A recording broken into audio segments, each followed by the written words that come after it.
Nós terminamos a conversa anterior com uma conclusão e uma pergunta. A conclusão foi: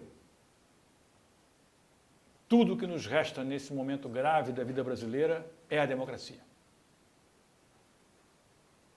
E a pergunta foi: como é que nós chegamos a uma situação em que o que de mais valioso nós temos, que é a democracia, está sob ameaça? Para chegarmos a entender uma situação tão insólita, é necessário nós recuarmos àquelas duas urgências de que falamos desde a primeira conversa: a urgência social e a urgência por ordem. A desgraça dessa campanha eleitoral é que as facções conseguiram não apenas separar o social e a ordem. Não, elas foram além. Elas colocaram uma urgência contra a outra. Nós estamos hoje com o país praticamente dividido entre aqueles cuja afeição principal é a urgência social e aqueles que, pelo contrário, a afeição principal é pela urgência por ordem, quando as duas coisas tinham que caminhar juntas. Tinha que haver um projeto único para enfrentar os dois problemas. Mas não. Como é que isso foi feito? Como é que eles lograram fazer essa separação que apaixonou o conjunto da sociedade brasileira da forma como nós estamos vendo, pondo em risco a democracia? A questão social, a urgência social, foi reduzida ao Bolsa Família do PT. Quando nós sabemos que a nossa urgência social é muito maior do que Bolsa Família, muito maior do que políticas compensatórias. E, de outro lado, transformou-se a urgência por ordem, de um lado, no banditismo de rua, e de outro, na corrupção comandada pelo PT. Quando nós sabemos que a nossa urgência por ordem, acabamos de discutir longamente em várias conversas, é um conjunto de arbitrariedades e de violências praticadas na sociedade pelo banditismo de rua. Mas muito maior e muito mais importante é a violência das facções no Estado de Direito Autoritário, que está muito além do PT. Por mais que o PT tenha errado, e errou muito, por mais que o PT tenha cometido crimes, e os cometeu, a urgência social está fundada na desigualdade. E ela não vai ser resolvida com Bolsa Família, por mais importante que Bolsa Família seja, e é importante.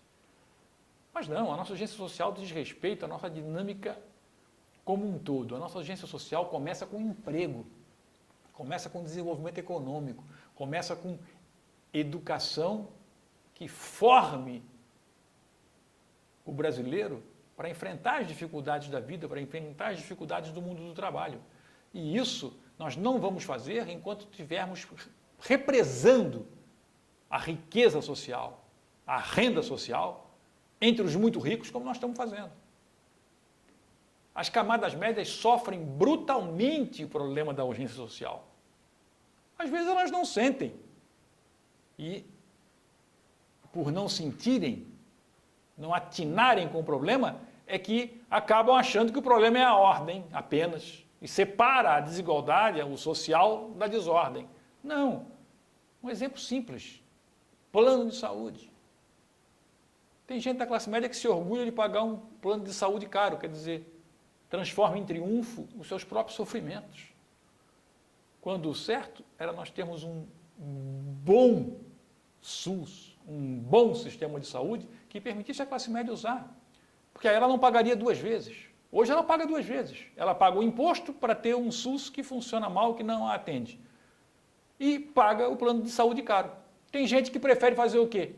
Ao invés de cobrar para que as facções que controlam o Estado de Direito Autoritário nos atendam na saúde, eles preferem dizer, não, não quero mais pagar imposto, como se fosse possível não pagar impostos, ter um Estado sem imposto, ao contrário do que toda sociedade civilizada fez.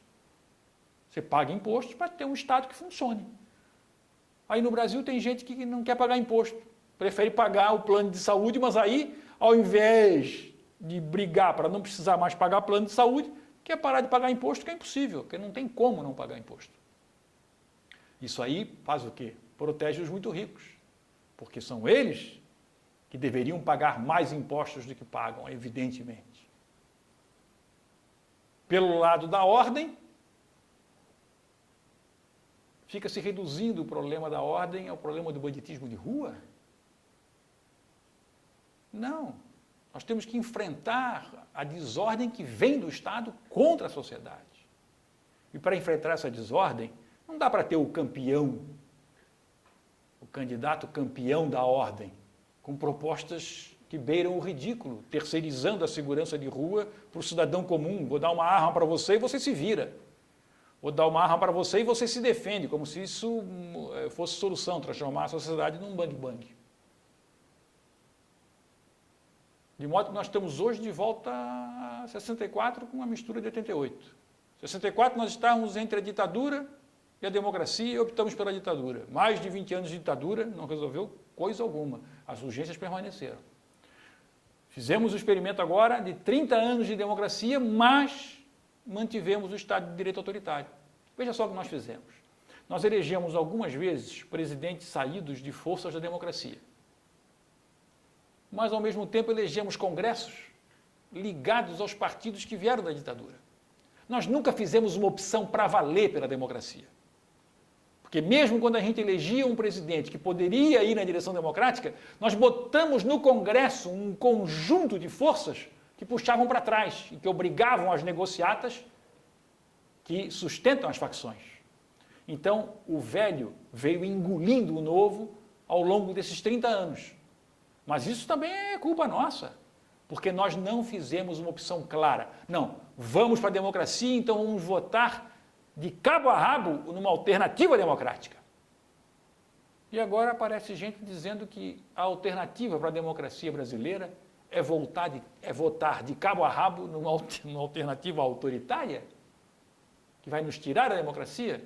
Então, o dilema hoje é esse. Voltar à ditadura ou perseverar no caminho de construir um Estado de direito democrático. Porque ficar no Estado de direito autoritário, nós não vamos longe. Ele vai ter que fazer uma escolha, esse Estado. Ele está em crise.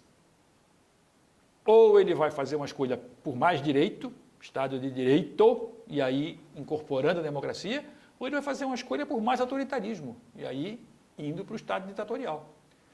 Nesse dilema, nós temos que olhar quais são realmente as alternativas que nós temos. Tema para a nossa próxima conversa.